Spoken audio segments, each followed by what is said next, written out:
အခုမှလည်းဝတ်တဲ့နေပါဆိုဘယ်နဲ့အိမ်လေး VOA ကတော့သမီးလေးကမေးချင်ပါတယ်သူဗီဒီယို journalist ကျင်းပုံလေးမှာ ဟုတ်ပါတယ်အန်တီအရင်တောင်းပန်ပါတယ်ကြီးမမြန်မာစကားနည်းနည်းလေးဝဲတဲ့ခါကျ English ကိုမေးလို့ရပါလား ဗမာလူပဲဝတ်တဲ့မေး Oh okay Dasu Auntie it's such an honor အခုမှလည်းဝတ်တဲ့နေပါဆိုဘယ်နဲ့အိမ်လေး Auntie ကျွန်တော်အရန်ကုန်ယူပါတယ် Auntie ကိုဒီနေ့တွေ့တာလေ Auntieရဲ့ struggles တွေ my whole life မြင်မှုတာအကြဘူးတာ so အရန် honor ဖြစ်ပါတယ် on Voice of America နဲ့ Auntie လုံး my editor ကဟိုကြီးမလည်းမေးချင်ပါတယ်Auntie VOA ကိုလာ America ကိုလာရင် VOA ကိုလာခဲ့မလား on record ရှိပါတယ်နော်အဲ့ဒါကိုတခုမေးအိမ်မေးကုန်လေနောက်တစ်ခုကwhat is one life lesson you've learned throughout all of your years, and especially with your recent trip abroad? Have you learned anything? မာလူမေးပါဆိုရင်အဲ့ဒါတော့ဒီအချိန်မှာဟိုပြောရမယ်ဗမာနိုင်ငံကထွက်လာတဲ့လူတွေကကိုယ့်ရဲ့မိခင်ဘာသာစကားကိုမမေ့ဖို့ကြိုးစားတာစောစောက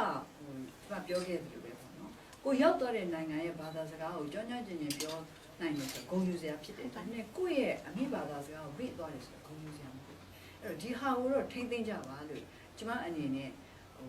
မေတ္တာရပ်ခံပါရစေနိုင်ငံတခြားနိုင်ငံတစ်ခုကိုရောက်သွားတယ်ဆိုလို့ရှိရင်ကိုယ့်ရဲ့ကဘာပို့ပြီးတော့ကြီးသွားတယ်ပို့ပြီးတော့ကျေပြန့်သွားတယ်ကိုယ့်ရဲ့နိုင်ငံရဲ့ယဉ်ကျေးမှုတွေဘာသာစကားတွေထားပစ်ခဲ့ပြီဆိုရင်ပို့ပြီးတော့ကျေပြန့်သွားတယ်လို့ပြောတယ်အဲ့ဒါနဲ့စပြရစီအဲ့တော့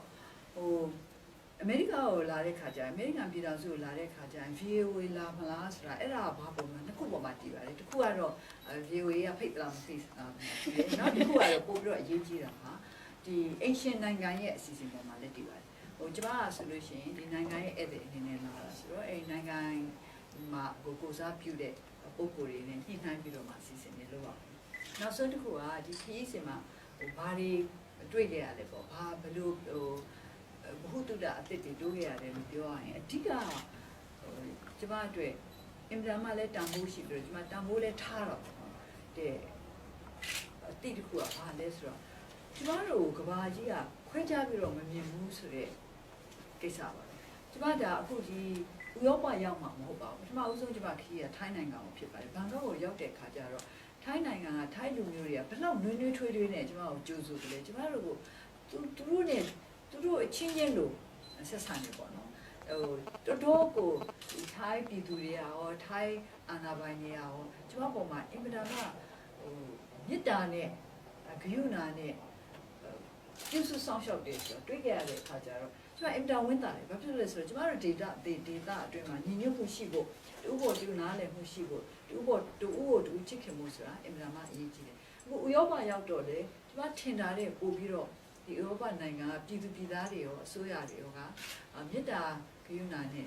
ပြုစုဆောင်ရှောက်တယ်ကြိုးဆိုတယ်ဆိုတော့တွေ့ရတဲ့အခါကျတော့ဒါကျမတို့ကဘာကြီးအတွက်ကောင်းတဲ့လက္ခဏာဖြစ်တယ်လို့ကျမမှလည်းဒီကဘာကြီးမှာအားလုံးပို့ပြီးတော့ခင်ခင်မင်မင်အေးချမ်းချမ်းနေနိုင်ဖို့ကြိုးစားဖို့တာဝန်ရှိသွားတယ်လို့မြင်ပါတယ်။အဲ့ဒါတော့အားရ။ ဟုတ်ကဲ့ပါဟိုအမေရိကန်ပြည်ထောင်စုနဲ့ဥရောပနိုင်ငံတွေကလက်ရှိမြန်မာပြည်ဆိုင်ရာပိတ်ဆို့မှုတွေကိုတစ်နှစ်ဆိုင်းငံ့ထားတာပေါ့ခင်ဗျာအဲ့တော့အခုတကယ်လို့တစ်နှစ်ပြည့်ချိန်မှာတိုးတက်မှုတွေကအဲ့ဒီလိုအပ်တဲ့ပမာဏတစ်ခုခုမရဘူးဆိုရင်ဒီနိုင်ငံတွေနဲ့ပိတ်ဆို့မှုတွေပြန်လဲပြထိုင်းနိုင်တဲ့အလားအလာနဲ့ပတ်သက်လို့အခု